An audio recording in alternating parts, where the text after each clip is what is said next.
കൊല്ലം പോരുവഴിയിൽ 10 വയസ്സുകാരന് സൂര്യാതപമേറ്റു. നടുവിലെ മുറി സ്വദേശികളായ ജിബി കവിത ദമ്പതികളുടെ മകൻ ദേവനന്ദിനാണ് സൂര്യാതപമേറ്റത്. കുട്ടിയുടെ തോളിനും താടിക്കും പൊള്ളലേറ്റു. ലിജോ റോളൻസ് കൊല്ലത്ത് നിന്ന് വിശദാംശങ്ങളുമായി ചേരുന്നുണ്ട്. ലിജോ, എപ്പോഴാണ് കുഞ്ഞിന് പൊള്ളലേറ്റത്?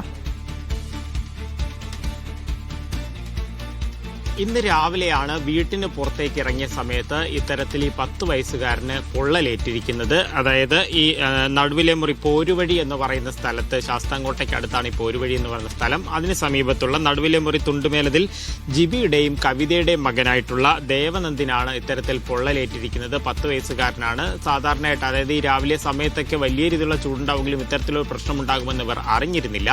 അങ്ങനെയാണ് ഈ കുട്ടി വീട്ടിലേക്ക് പുറത്തിറങ്ങിയ സമയത്ത് ഈ ദൃശ്യങ്ങളിൽ കാണുന്നത് പോലെ തന്നെ ആ കഴുത്തിന്റെ ഭാഗത്തും ഒപ്പം തന്നെ താടിയുടെ ഭാഗത്തുമൊക്കെ ആയിട്ടാണ് പലയിടങ്ങളിലായി ഇത്തരത്തിൽ പൊള്ളൽ കണ്ടത്. ഉടൻ തന്നെ ആ വീട്ടുകാർ കുട്ടിയെ അടുത്തുള്ള ആശുപത്രിയിലേക്ക് കൊണ്ടുപോയിട്ടുണ്ട്. വലിയ രീതിയിൽ സാധാരണയായിട്ട് ചെറിയ കുമിളകൾ പോലെയൊക്കെ ആയിരിക്കും പൊള്ളലുകൾ വരിക. പക്ഷേ ഇത് വലിയ രീതിയിൽ തന്നെ ആ ഒരു ഭാഗത്താകെ പൊള്ളലുകൾ വന്നതുകൊണ്ട് ആ വീട്ടുകാരും പേടിച്ച് ഉടൻ തന്നെ ആശുപത്രിയിൽ കൊണ്ടുപോയി കുട്ടിക്ക് പ്രാഥമിക ചികിത്സയൊക്കെ നൽകുകയും ചെയ്തു.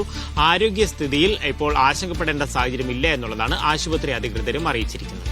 ശരി, ലിജോ റോളൻസ് ആണ് കൊല്ലത്ത് നിന്ന് വാർത്തയുടെ വിശദാംശങ്ങൾ പങ്കുവച്ചത്.